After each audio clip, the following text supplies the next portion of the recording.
સુરત શહેરના કતારગામ વિસ્તારમાં માનવતાનું ઉત્તમ ઉદાહરણ જોવા મળ્યું છે. જુઓ શું છે ઘટના. સુરત શહેરના કતારગામ વિસ્તારમાં માનવતાનું ઉત્તમ ઉદાહરણ જોવા મળ્યું. સુરત શહેર ઝોન 3 પોલીસ પરિવાર દ્વારા થેલેસીમિયા પીડિત બાળકોની મદદ માટે એક વિશાળ રક્તદાન કેમ્પનું આયોજન કરવામાં આવ્યું છે. પોલીસ કમિશનર અનુપમસિંહ ગેહલોતે આ કાર્યક્રમમાં ઉપસ્થિત રહ્યા અને પોલીસ જવાનો અને રક્તદાતાઓનો ઉત્સાહ વધાર્યો. સુરત પોલીસ માત્ર કાયદો અને વ્યવસ્થા જ નહીં પરંતુ સામાજિક જવાબદારી નિભાવવામાં પણ હંમેશા અગ્રેસર રહી છે.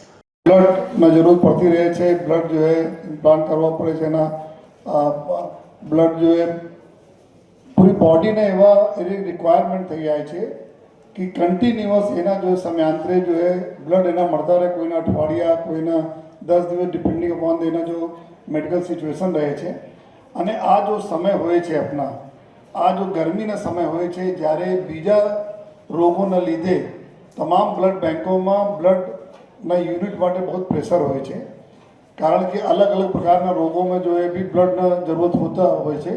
ત્યારે જો સુરત શહેર પોલીસ વર્ષોથી આ જ મહિનાઓમાં જો है અપ્રિલથી ચાલુ થઈને દર મહિના જો એક ડીસીપી આપણે પોતાના ઝોનના આપણા તમામ પોલીસ સ્ટેશનમાં અમારા પોલીસ અધિકારીઓ, કર્મચારીઓ અને અમારા પ્રજાના સહયોગથી બ્લડ આપણા કેમ્પ લગાવીએ છીએ. અને પછી જો બ્લડ ડોનેશન કેમ્પમાંથી જેટલા બ્લડ આવે છે આ આપણા થેલેસેમિયાના બાળકો માટે જાય છે. તો આજે આ વર્ષના પહેલાં શરૂઆત અહીંયા થઈ રહી છે આ સુંદર હોલમાં. તો સર્વપ્રથમ તો હું અમારા તમામ એવા આગેવાનો અહીંયા બાબુભાઈ છે, જગદીશભાઈ છે, બધા આગેવાનો અહીંયા બેઠા છે, એના બી આભાર માનું છું કે આજે જો અમારા આ કન્ટ્રીબ્યુશનમાં આપ સરસ આ હોલ પ્રોવાઈડ કર્યા પોલીસના. અને સાથોસાથ જો એ અને લોકો બી એના બ્લડ ડોનેશન માટે આવે, એક સારા વાતાવરણ રહે, એકદમ શુદ્ધ વાતાવરણ રહે, એના માટે જો આપણે આપ્યા છે બધા આપને ખૂબ ખૂબ આભાર માનીએ છીએ. અને અમારા બધા અધિકારીઓ જો ખૂબ મહેનત કરે છે અમારા ઝોન 3ના પોલીસ સ્ટેશનવાળા, એના બી અભિનંદન. અને સાથોસાથ બધાના હૌસલા અફજાઈ કરવા માટે અમારા યશદીભાઈ અમારે જો વડીલ છે જો આ સદૈવ જો અમારા કોઈ કાર્યક્રમ હોય તો આવીને જો આપણાને એના આશીર્વાદથી જો ખૂબ સરસ માહોલ રહે છે. અમારા મહિલા સુરક્ષા સમિતિની બહેનો બી છે, બધા અમારા આગેવાનો છે, એના બી આભાર માનીએ છીએ. અને હું આપને બતાવવા માંગીએ છીએ કે છેલ્લા લગભગ 10-15 દિવસ પહેલાં 10 દિવસ બાદ તમામ બ્લડ બેંકના હોદ્દેદારો મારી પાસે આવ્યા અને આ જ વાત કરી કે સર અત્યારે બહુ ક્રાઇસિસ છે બ્લડના અને અત્યારે એકદમ હાઈ ટાઈમ છે, તુરંત અમે બ્લડ જોઈએ થેલેસીમિયા માટે જોઈએ. ત્યારે અમે લોકો તાત્કાલિક જોઈએ આ કાર્યવાહી ચાલુ કરી. અને આ વખતે જો ઝોન 3 છે, નેક્સ્ટ મંથમાં અલગ અલગ ઝોનો આપણા ચાલુ કરશે.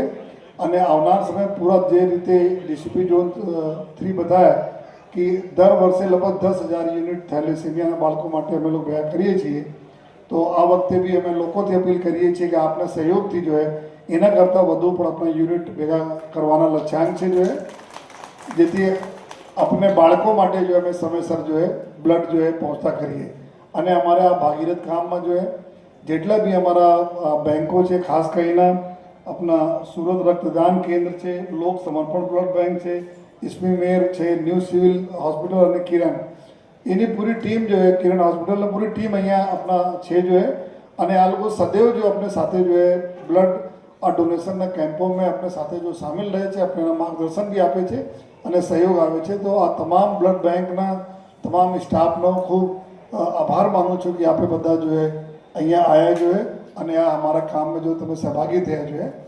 અને ફરીથી જો તમામ દાતાઓના જેટલા બી બ્લડ ડોનર્સ છે આ એના માટે અમે એના ખાસ એને જો પ્રણામ કરીએ છીએ કે એના ખબર પણ નથી કે એના બ્લડ કોના માટે જશે.